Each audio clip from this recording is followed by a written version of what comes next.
জুরাইস তো বিপাকে পড়ে গেলেন, হায় হায় হলোটা কি, জীবনে কোনোদিন এই নারীকে দেখলাম না, এই নারীর সাথে আমি জেনা করলাম, লোকেরা ধরে নিয়ে গেল, বিচারে বসেছে হাজার হাজার মানুষ। বলেন তো ইজ্জত আছে না গেছে? হ্যাঁ ঘুমাই কেনা, হ্যাঁ জিম দেওয়া যাবে না, ইজ্জত আছে, ইজ্জত গেছে। মার বদ্ধ কি কবুল হয়েছে? হয়েছে নি? হয়েছে। কত বড় বুজুর্গ দেখেন, তারপরে মার বদদুয়া কবুল হয়ে গেছে। সে কত বড় বুজুর্গ আমি বলতেছি, সামনে আরো আসে, দেখুন আশ্চর্য হয়ে যাবেন যে কত বড় কারামত কি পাওয়ার ছিল তার, তারপরে মার বদদুয়া কবুল হয়ে গেছে। ওগো মা তুমি এ ধরনের শ্রেষ্ঠ নিয়ামত, তোমারই পদ তলে রয়েছে জান্নাত। গো মা তুমি এ ধরনের শ্রেষ্ঠ নিয়ামত, তোমারই পদ তলে রয়েছে জান্নাত। আল্লাহুম্মা সাল্লি আলা, জবান খুলে, ঝিমঝুম দেওয়া যাবে না, জবান খুলে দেন। হ্যাঁ ভিতরে বসে দেন, বাচ্চারা ভিতরে চলে আসে।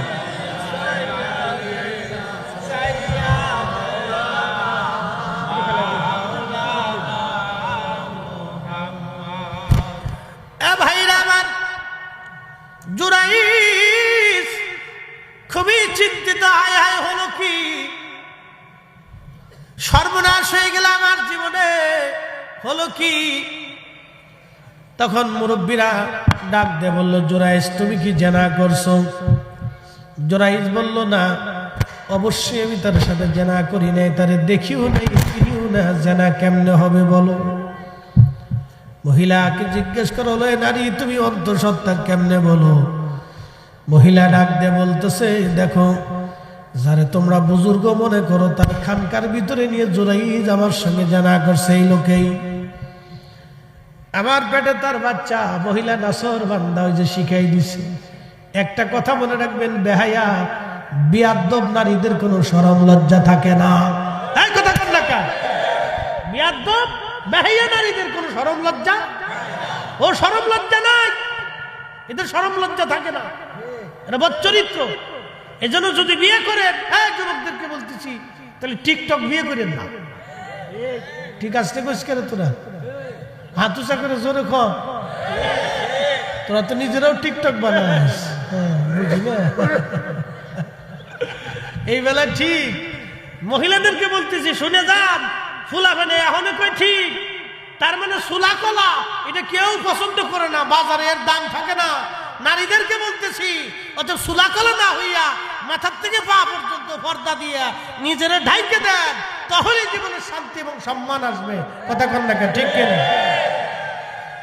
বাজারে বাজারে মেডিন ফুচকা, ওই যে আপনাদের যে আসার সময়, ওই যে আসার সময় দুই পাশে দেখা যায়, বাপরে বাপ। আমি চিন্তা করলাম রাত্রে ব্রিজের এই পাশে, এই পাশে আমি চিন্তা করলাম, বাপরে বাপ, এটা দিনের বেলায় তাহলে কি পরিমাণে গ্যাদারিং হয় এই জায়গাটা। পল্টু বল্টু সল্টু নানটু পল্টু জন্টু অন্ডিস ফন্ডিস মন্ডিস সব এখানে চলে আসে। ফারতে বলে 1.5 ঘন্টা লাগে। চিন্তা করতে পারছেন কি ধাক্কার ধাক্কা, বাপরে বাপ। সব মেড ইন ফুচকা, শর্টপুটি।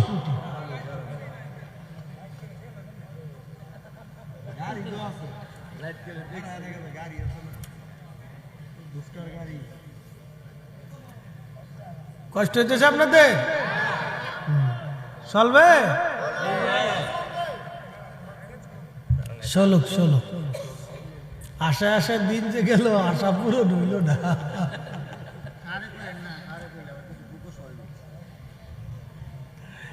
ভাই আমার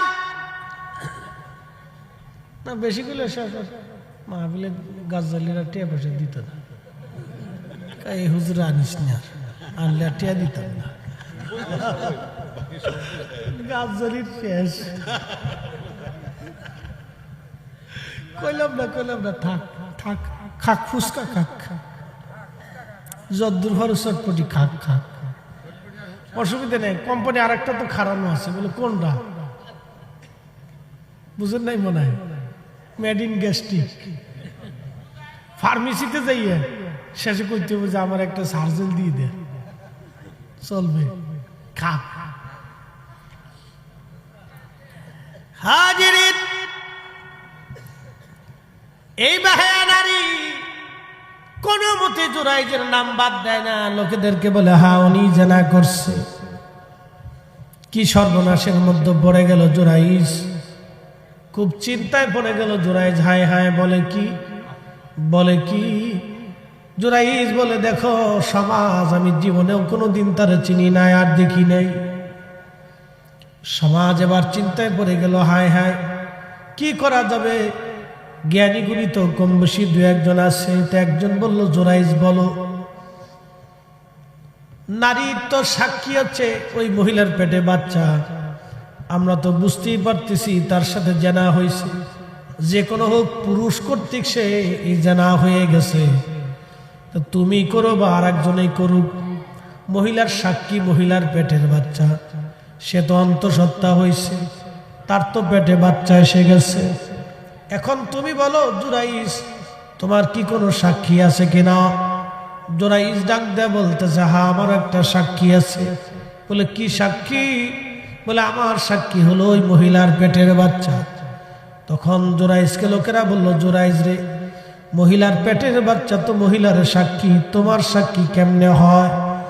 জুরাইজ তখন ডাক দেয়া বলল, সমাজ, ওই মহিলার পেটের বাচ্চা প্রসব হওয়ার পরে আমি দুধের বাচ্চার কাছে জিজ্ঞাসা করব, আমি কি তার বাবা, আমি কি তার জন্মদাতা নাকি অন্য কেউ?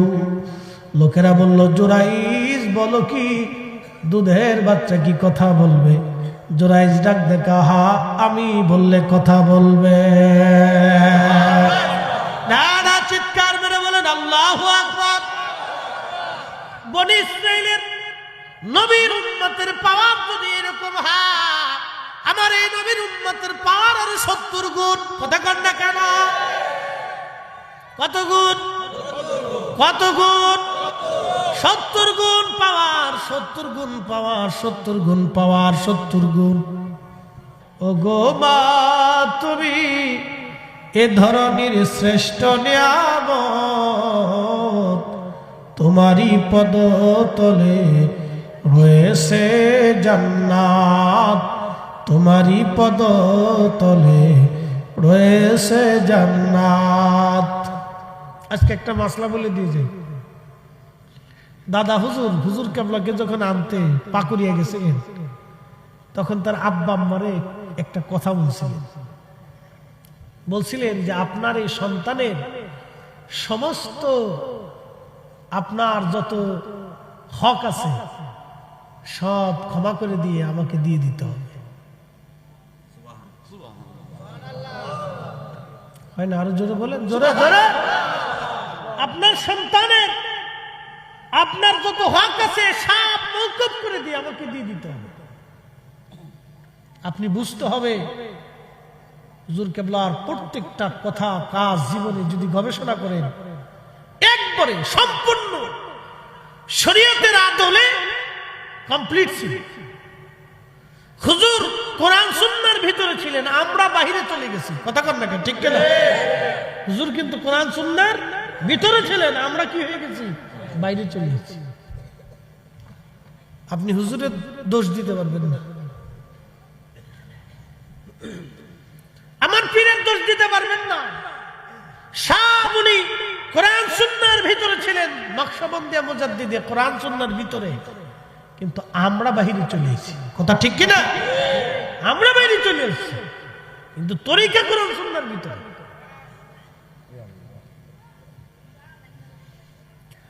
নরসিংদীবাসী আমার পীর কে যখন আনার জন্য দাদা হুজুর গেলেন, তখন দাদা হুজুর বললেন, এই সন্তানটা আমাকে দিয়ে দেন, কারণ রতনে রতন চিনে, স্বর্ণকারে সোনা চিনে, কামারে লোহা চিনে। কি কথা কন না কেন? রতনে রতন চিনে, রতনে রতন চিনে,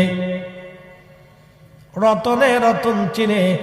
আল্লাহর ওলি, আল্লাহর ওলি আমার হুজুর কেবলার আব্বা আম্মাকে বললেন, আপনার এই সন্তানকে আমাকে দিয়ে দিতে হবে, কারণ খাজা বাবা এনে করে বুঝতে পারছে এটা জানা তারা সন্তান না, এটা কোটি কোটি বেটার মধ্যে একটা বেটা। ঠিক কিনা? বর্তমান পৃথিবীতে 800 কোটি মানুষের ভিতরে একজন মানুষ আছে। 800 কোটি মানুষের ভিতরে বর্তমান পৃথিবীতে 800 কোটি মানুষের মতো ভিতরে আমার পীরের মতো একটা মানুষ দেখেন, একটা বেটা দেখাই পাবেন।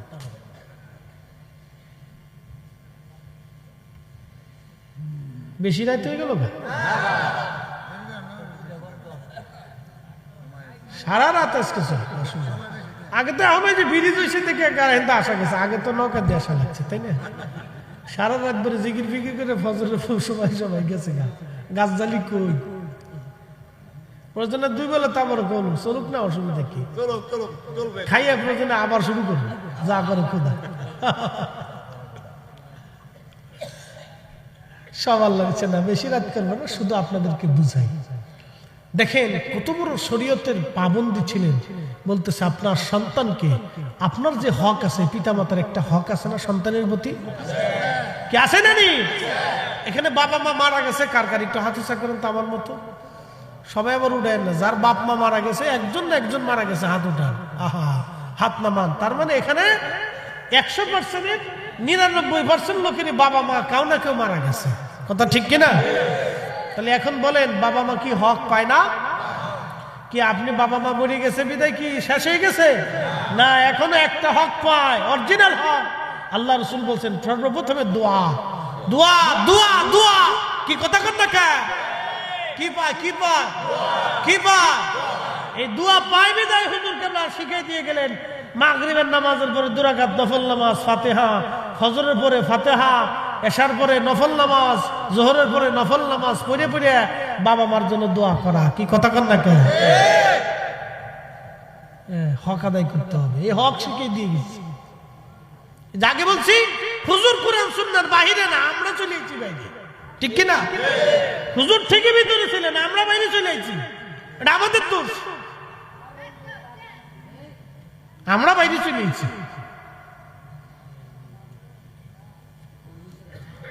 নরসিংদীবাসী মনোযোগ দিবেন। আল্লাহর ওলি বলতেছে আপনার সন্তানটাকে আমাকে দিয়ে দেন, কারণ কিছু ওলিরা জন্মগত ওলি। মারহাবা কান, আমার পীর জন্মগত। জোরে কর না কেন? আরো জোরে। 10 বছর বয়সে নিয়ে আসছে। কত বছর বয়সে? জন্মগত। জোরে বলেন। জন্মগত ওলি। আল্লাহর ওলি রতনে রতন চিনে ফেলছে, নিয়ে এসে বলতেছে এটা আমাকে দিয়ে দেন। কিন্তু দিয়ে দিবেন, শর্ত হলো আপনি মা এবং বাবা হিসেবে সন্তানের প্রতি আপনার হক আছে। আপনি এই মুহূর্তের সমস্ত হক থেকে আপনি তাকে মাফ করে দিবেন, যে আপনি সন্তানের প্রতি আর কোনো হক আপনি রাখবেন না। আপনি সব যদি ক্ষমা করে দেন তাহলে নিয়ে যাব, আপনি সব মাফ করে দেন তারপরে আমি নিয়ে যাব। আল্লাহর ওলি উমর হুজুর বলতেছিলেন তোমাদের দাদা হুজুর এই কথা বলার পরে আমার আব্বা আম্মা তার সমস্ত হক থেকে আমাকে মাফ করে দিলেন। তারপরে আমি পীরের দরবারে একটানা 30 বছর মেহনত করলাম, খেয়ে না খেয়ে সব কিছু বিদায় করে দিয়ে, সমস্ত সম্পদ বিক্রি করে দিয়ে আমি একবারে নিঃসম্বল হয়ে গেলাম। এটাকে বলা হয় মুজাহাদা। কি বলে? মুরাকাবা, মুশাহাদা, মুজাহাদা। মুজাহাদা মানে দুনিয়ার সমস্ত সম্পদ থেকে আপনি একেবারে আলাদা হয়ে যাবেন, পৃথিবী থেকে আলাদা হবেন, শুধু আল্লাহর জন্য হয়ে যাবেন। এটার নাম মুজাহাদা। আমার দাদা হুজুর, আমার পীর মুর্শিদ দুনিয়ার সমস্ত সম্পদ থেকে জুদা করে, একবারে মাহরুম করে, আলাদা করে, একবারে সবকিছু থেকে জুদা করে মুজাহাদার মধ্যে নিয়ে এসে 30টা বছর সাধনা করাইয়া, জিকিরে ফিকিরে ইবাদত করাইয়া, খাওয়াইয়া না খাওয়াইয়া 30 বছর ধরে পরীক্ষা নিরীক্ষা করে জমানার মহা ওলি বানাই দিয়ে গেছেন। কথা কোন ঠিক কিনা? মুজাহাদা এবার বুঝছেন? এর মুজাহাদার ওলি কয়জন আছে আমার একটু খুঁজে দেখাই দেন, দেখেন। জাহিদ কয়জন আছে আমার দেখান। আমি আপনাকে চ্যালেঞ্জ করলাম, কয়জন জাহিদ আছে এই নরসিংদীতে আমাকে দেখান, যে দুনিয়ার সমস্ত সম্পদ থেকে জুদা হয়ে শুধু আল্লাহর জন্য আমাকে একজন দেখাই।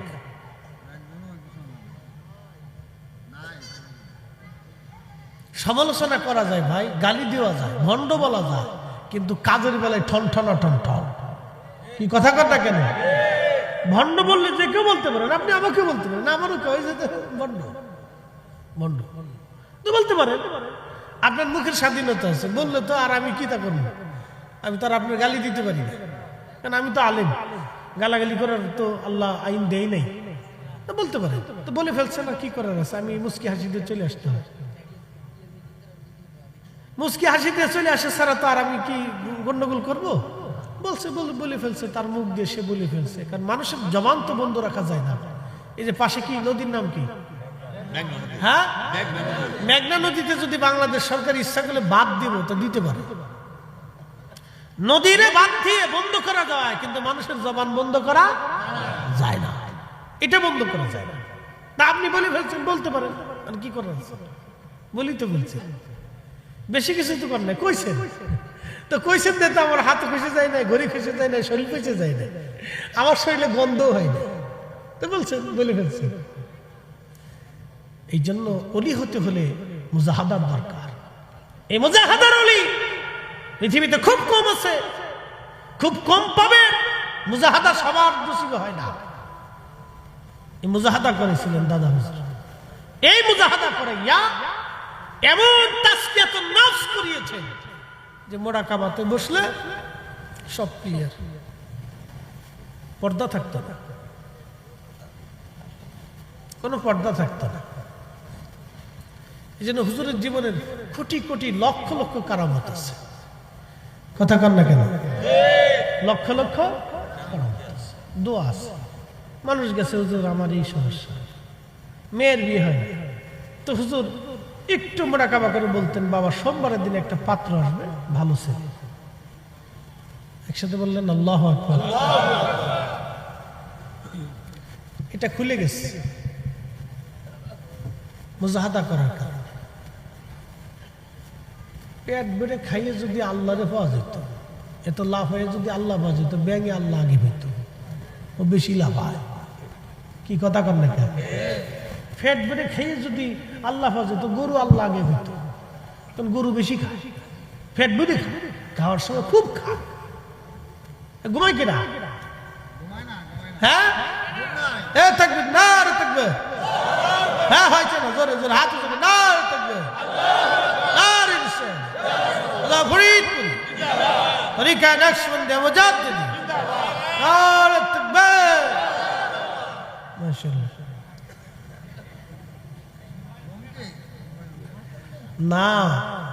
হচ্ছে কি, আপনারা তো গ্রামের মানুষ না, পরিশ্রম করলে এই 10টার পরে এমনিতেই ক্লান্তি আসে। আর মাহফিলের জায়গাটা হচ্ছে এটা জান্নাতের বাগান, এখানে আল্লাহ একটা সাকিন আসে। আমাদের দেশে যারা মানুষের টিয়া মেরে খায়, কোটি কোটি করে, আমার যত ঘুম আসে, আমি বললাম যে দুরূদ শরীফ পড়বা। আমাকে দুরূদ শরীফ পড়তে থাকো, ঘুম আসে না, দুরূদ শরীফ পড়ো, হুজুর দোয়া করেন, ঘুম আসে না। এর আগে একবার দোয়া আছে, হুজুর দোয়া করেন, ঘুম আসে না। ঘুম না আসলে আপনি পাগল হয়ে যাবেন। ঘুম আল্লাহর দেওয়া অনেক বড় নিয়ামত। কথা ঠিক কিনা? এই জন্য যারা অন্যায় করে, জুলুম করে, মানুষের হক মেরে দেয়, তাদের ঘুম আসে না। আল্লাহ ঘুম কেড়ে নেয়। যদি বলেন কি কেড়ে নেয়? দুনিয়া থেকে আল্লাহ তাদেরকে অনেক বড় শাস্তি দেয়। এই শাস্তির কোনো বাপ মা নাই, ঘুমাইতে পারে না।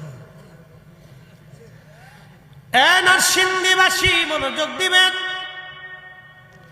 জুরাইজের কথা বলছিলাম, আল্লাহর মহান একজন ওলি যুবক জুরাইজ, নবীজি বলতেছিলেন উম্মতরে, মা বদদুয়া করে চলে গেল, আল্লাহ আমার জুরাইজকে কোনো বেশ্যা, পতিতা নারীর, কোনো পতিতা নারীর, খারাপ নারীর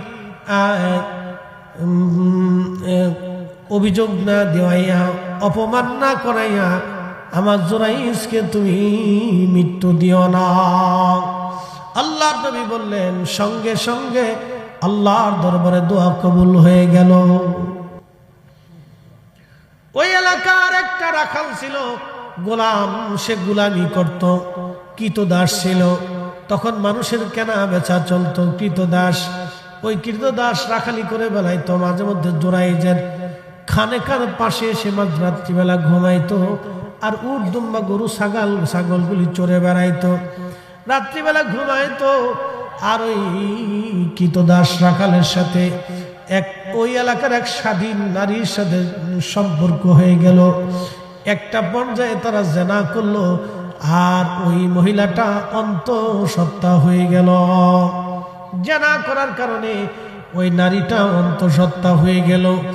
অন্তঃসত্ত্বা যখন হয়েছে, তখন এলাকার মধ্যে জানাজানি হয়ে গেল, অমুকের মেয়ে অমুক জেনার কারণে অন্তঃসত্ত্বা হয়ে গেছে। তখন সমাজ তাকে ডেকে নিয়ে মাতব্বর সর্দাররা বলে, মেয়ে, তোমাকে কে এই অন্যায় কাজ করেছে, কে তোমায় সর্বনাশ করেছে? মেয়েটা তখন বলতে পারে না, কি করবে সে? তখন সে গোপনে রাখালের সাথে যোগাযোগ করলো, রাখালকে বলল, রাখাল বলো, তুমি তো আমার দ্বারা সর্বনাশ করে ফেলছো, আমি অন্তঃসত্ত্বা হয়ে গেছি, এখন বলো আমি কি করব? যদি তোমার কথা বলি তাহলে তোমাকেও মেরে ফেলবে, আমাকেও মেরে ফেলবে, কারণ তুমি একটা কৃতদাস আর আমি একজন স্বাধীন মহিলা। তখন কৃতদাসদের কোনো মর্যাদা ছিল না সমাজে, এদেরকে মানুষ মনে করতো না, গরু ছাগলের মতো মনে করত। এবার ওই রাখাল কৃতদাস ডাক দিয়ে বলতেছে, স্বাধীন নারী, এখন কি করবা? যদি আমার কথা বলো আমিও মারা যাব, তোমাকেও লোকেরা মেরে ফেলবে। যদি বাঁচতে চাও একটা উপায় আছে। বলে, কি উপায়? ওই যে দেখো, আমি যার খানেকার পাশে রাত্রিবেলা মাঝে মধ্যে ঘুমাই, সে বিরাট বড় বুজুর্গ জুরাইজ, লোকেরা তাকে খুব আদর করে, মোহাব্বত করে ভালোবাসে। তুমি বলবা জুরাইজ তার খানকার মধ্য নিয়ে তোমার সঙ্গে জেনা করেছে, সেই জেনার কারণে তুমি অন্তঃসত্ত্বা হয়ে গেছ।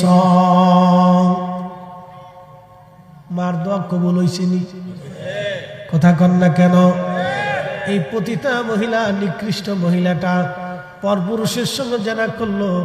আহা, এই নারীর কথা বলার, এই নারীটা তখন রাজি হয়ে বলল, হা, জুরাইজের কথা বললে মানুষ আমাকেও বাঁচতে দিবে, তোমাকে বেঁচে যাবা, জুরাইজও বেঁচে যাবে। তখন লোকেরা জিজ্ঞেস করলো, এ মহিলা, তুমি বলো কে তোমার এই সর্বনাশ করেছে? ঠিক তখনই এই মহিলা ডাক দিয়ে বলল, যারা তোমরা যাকে অলি মনে করো, বুজুর্গ মনে করো, এই জুরাইজ তার খানেকার মধ্য নিয়ে আমার সঙ্গে জেনা করেছে, এই জেনার কারণে আমি আজ অন্তঃসত্ত্বা হয়ে গেছি। বলে, বলো কি জুরাইজ নিয়ে কাজ করছে? বলে, হ্যাঁ। তোমরা তো তারে অলি মনে করে যাও। যুবকরা লাঠি সুটা নিয়ে জুরাইজের খানকার উপর আক্রমণ করে আগুন ধরে পুড়াই দিল, খানকা ভেঙে ফেললো, জুরাইজকে ধরে নিয়ে আসলো, লাঠি দিয়ে পিটাইতে লাগলো। জুরাইজ ডাক দেখে, যুবকরা আমাকে কেন মারো? বলে, তুমি ভণ্ড প্রতারক, অমুক নারীর সঙ্গে তুমি জেনা করেছো, সে অন্তঃসত্ত্বা হয়ে গেছে। জুরাইজ ডাক দেখা, যুবকরা রে, আল্লাহর কসম করে বলে আমি তাকে দেখিও নাই, কোনোদিন চিনিও না। কথা তো সত্য, কথা তো সত্য। এখন কেউ বিশ্বাস করে, কেউ করে না। এক মহিলা এসে যদি এখন স্টেজের কোনার দ্বারা কয়, ফরিদি হুজুর আমার সাথে অকাম করছে, এর ভিতরে কেউ চিন্তা করবে যে হুজুর মানুষ তো করতেও পারে।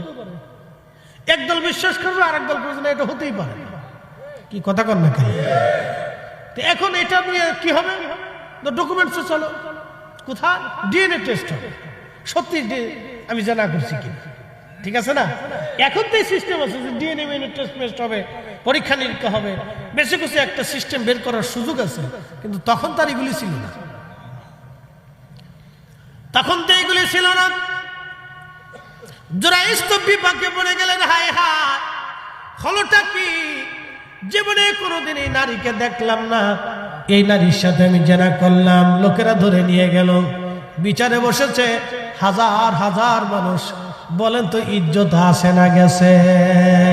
হ্যাঁ, ঘুমাই কেনা, হ্যাঁ, জিম দেওয়া যাবে না, ইজ্জত আছে, ইজ্জত গেছে। মার বদ্ধ কি কবুল হয়েছে? হয়েছে নি? হয়েছে। কত বড় বুজুর্গ দেখেন, তারপরে মার বদদোয়া কবুল হয়ে গেছে। সে কত বড় বুজুর্গ আমি বলতেছি, সামনে আরো আসে, দেখুন আশ্চর্য হয়ে যাবেন যে কত বড় কারামত, কি পাওয়ার ছিল তার। তারপরে মার বদদোয়া কবুল হয়ে গেছে।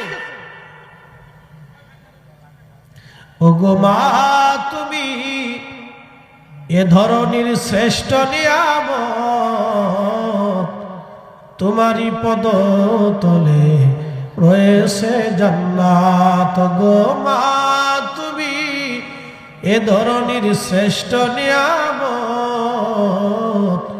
তোমারই পদ তলে রয়েছে জান্নাত। আল্লাহুম্মা সাল্লি আলা, জবান খুলে, ঝিমঝুম দেওয়া যাবে না, জবান খুলে দেন। হ্যাঁ, ভিতরে বসে দেন, বাচ্চারা ভিতরে চলে আসে।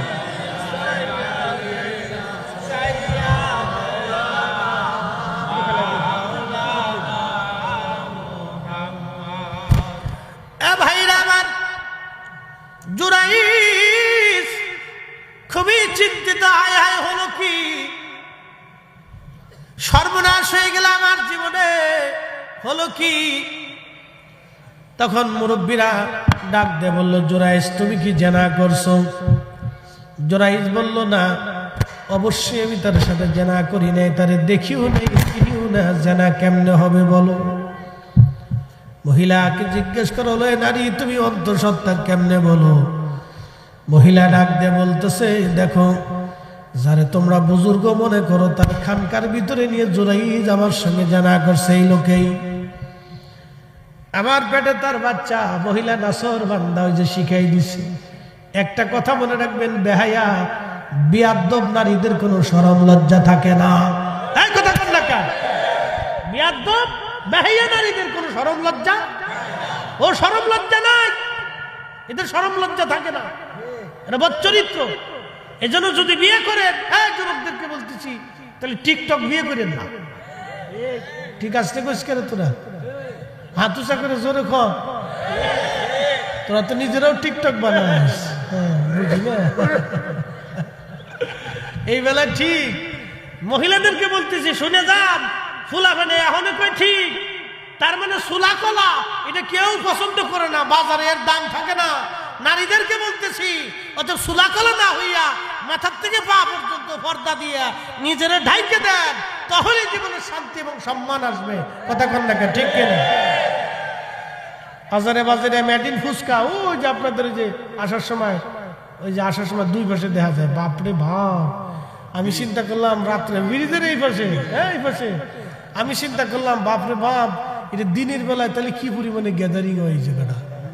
পল্টু বল্টু সল্টু নানটু পল্টু জন্টু অন্ডিস ফন্ডিস মন্ডিস সব এখানে চলে আসে।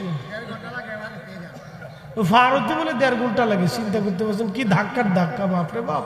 সব মেড ইন ফুচকা, শর্টপুটি।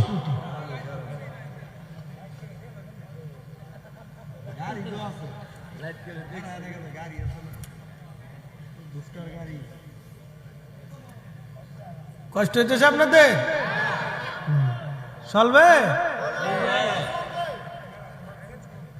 চলুক চলুক। আশা আশা দিন যে গেল, আশা পুরো হইল না।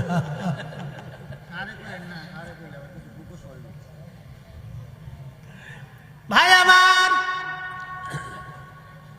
না বেশি গুলো মাহফিলে গাছালিরা টিয়া পয়সা দিত না, এই হুজুরা আনিস না, আনলে টিয়া দিতাম না। গাছালির শেষ। কইলাম না থাক থাক, খাক ফুচকা খাক, যদ্দূর ভর চটপটি খাক খাক, অসুবিধা নেই। কোম্পানি আর একটা তো খারানো আছে, বলে কোনটা বুঝেন নাই মনে হয়, মেড ইন গ্যাস্ট্রিক। ফার্মেসিতে যাইয়া শেষে করতে হবে যে আমার একটা সার্জেল দিয়ে দে, চলবে। খাপ। হাজিরিন,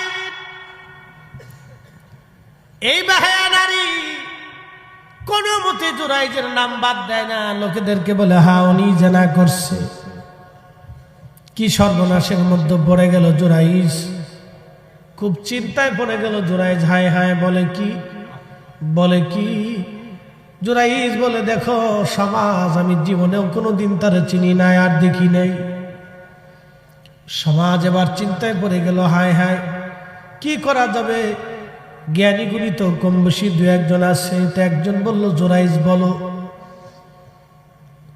নারীর তো সাক্ষী হচ্ছে ওই মহিলার পেটে বাচ্চা, আমরা তো বুঝতেই পারতেছি তার সাথে জানা হয়েছে, যে কোনো হোক পুরুষ কর্তৃক সে এই জানা হয়ে গেছে।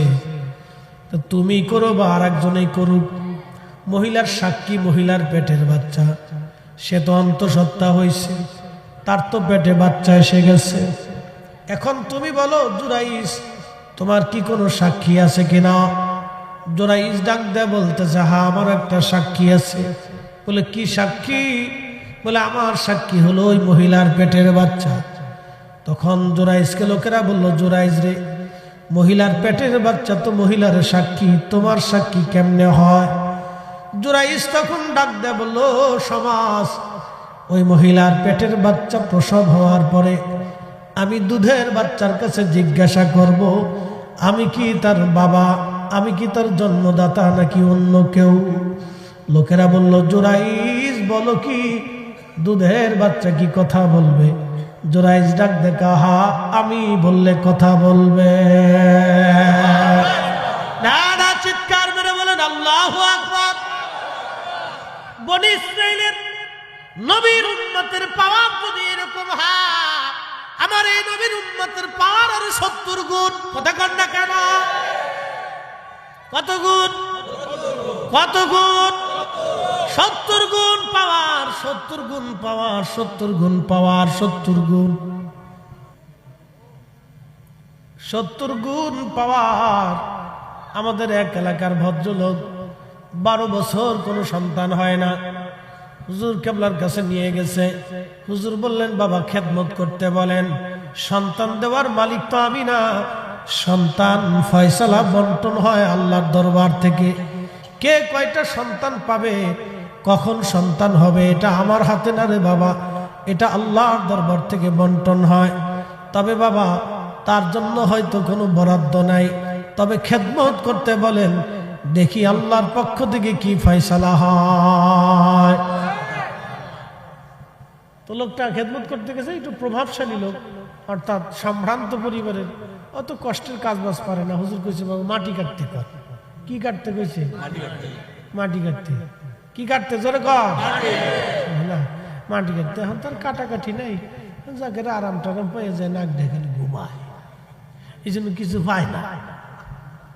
কি কথা কর না কেন? এই জন্য কিছু পায় না, ঘুমাই টুমাই কিছু পাইলাম। ভাবেন কেমন এত ঘুমাইলে? ভাবেন কেমন? খালি ফান খান আর কোনা খানছিতে ঘুরে না, খালি খান ভাবেন কেমন? খাইতে হলে তো কষ্ট করতে হবে, পরিশ্রম করতে হবে। কি কথা কর না কেন? মনোযোগ দেন। তো 3 দিন মাটি কাটতে গেছে, তো প্রথম দিন মাটি কেটে বেড়া কাহিল হয়ে গেছে। তো কাহিলে যাওয়ার পরে এরপরে হুজুরের কাছে আবার এসে, হুজুর এই খেদমত ঘোরাই দিতে কর, মাটি কাটা পারে না। হুজুর ধমক দেখা, কাটতে কর, একসাথে কর না, মার হাবা। ধমক শুনিয়ে 2 দিন কাটছে আর আল্লাহ করছে কি বৃষ্টি উঠিছে। তো বৃষ্টি হইলে পরে মাটি কাটা আরো কষ্ট না, কাদা টাদা দিয়ে হুইয়ে মাথা টাটা দিয়ে মাটি মুটি টাইনে শেষ। তো 3 দিন পরে হুজুর ডাকছে, ডাকার পরে বাবা ওনারা ডাকেন তো, আল্লাহর পক্ষ থেকে সুসংবাদ আছে। আল্লাহর কসম আমাদের এলাকা সুসংবাদ আছে। 3 দিন পরে লোকটাকে ডেকে নিয়ে আসছে মাটি কাটার ওখান থেকে, সারা গায়ে কাদা। হুজুর কেবলার সামনে দাঁড়াইলেন। হুজুর বললেন, বাবা মুস্কি মুস্কি আসে, বাবা সম্ভ্রান্ত পরিবারের ছেলে, কষ্ট হয়ে গেছে বাবা, আপনার পরিশ্রমটা আল্লাহর দরবারে মঞ্জুর হয়ে গেছে বাবা। 12 বছর আল্লাহ সন্তান দেয় নাই, আল্লাহর পক্ষ থেকে আপনার জন্য একটা সুসংবাদ আছে। বাড়ি চলে যান, আপনার স্ত্রী সন্তান কনসেপ্ট হলে আপনি মিষ্টি নিয়ে দরবারে আসবেন। জোরে বলেন মারহাবা। সন্তান বাচ্চা স্ত্রীর গর্ভে কনসেপ্ট হওয়ার পরে মহিলা ওই লোকটা মিষ্টি নিয়ে চলে আসছে। হুজুর বললেন, বেটা এরপরে সন্তান প্রসব হওয়ার পরে 6 দিনের দিন নিয়ে আসবেন, এই 6 দিনের দিন নিয়ে আসবেন, বেশি করে মিষ্টি নিয়ে আসবেন বাবা, একটা ছেলে আল্লাহ দিবে। সুবহানাল্লাহ। কি বাড়ি যায় কি দিব, দিব কি মায়া না ছেলে? পাওয়ার আসেনি, আল্লাহর সাথে কথাবার্তা হয়নি, আল্লাহর কাছ থেকে মেসেজ আসেনি, আসে। আমার মোবাইলে কি মেসেজ আপনি জীবনে দেখবেন না, আল্লাহর পক্ষ থেকে ওলিদের কালবে আল্লাহ মেসেজ পাঠাইতো। কথা বলেন না, মেসেজ পাঠাইতো আল্লাহ। ওই মেসেজ পাঠানোর জন্য ওই কালটা তো স্বচ্ছ হওয়া লাগবে। ওখানে হারাম যাওয়া যাবে না, অকাম কুকাম যাবে না, মিথ্যা যাবে না, তহমত যাবে না, গীবত যাবে না, পচা কথা যাবে না, সব ফ্রেশ থাকতে হবে। ফ্রেশ থাকার পরে আল্লাহ ওইখানে মেসেজ পাঠায়, ফ্রেশ না হলে মেসেজ পাঠায় না। কি কথা বলেন না, কে ফ্রেশ হতে হবে, ফ্রেশ ফ্রেশ ফ্রেশ। এত সহজ মেসেজ আসে, এত সহজ। আল্লাহ এখানে মেসেজ পাঠাইতেন, ফ্রেশ হতে হবে, হালাল হারাম সব থেকে আল্লাহ, সব নাপাকি খারাপি ফসা গলা সব থেকে দূরে সরাইয়া এখানে ফ্রেশ হতে হবে।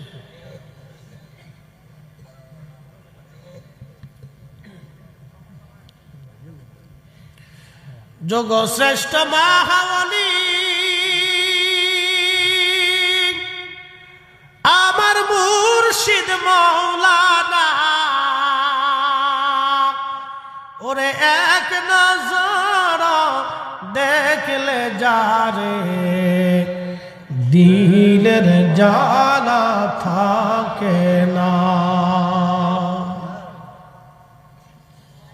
বন্ধু আমার, ঠিকই আল্লাহ একটা ছেলে সন্তান দিলেন।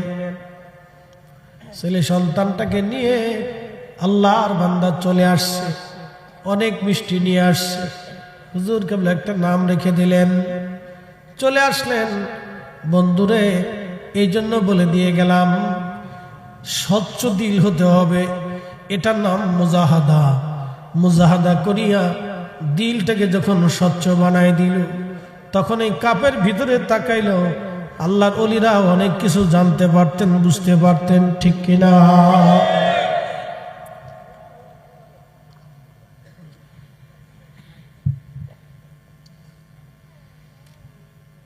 কে উঠে যায়? কে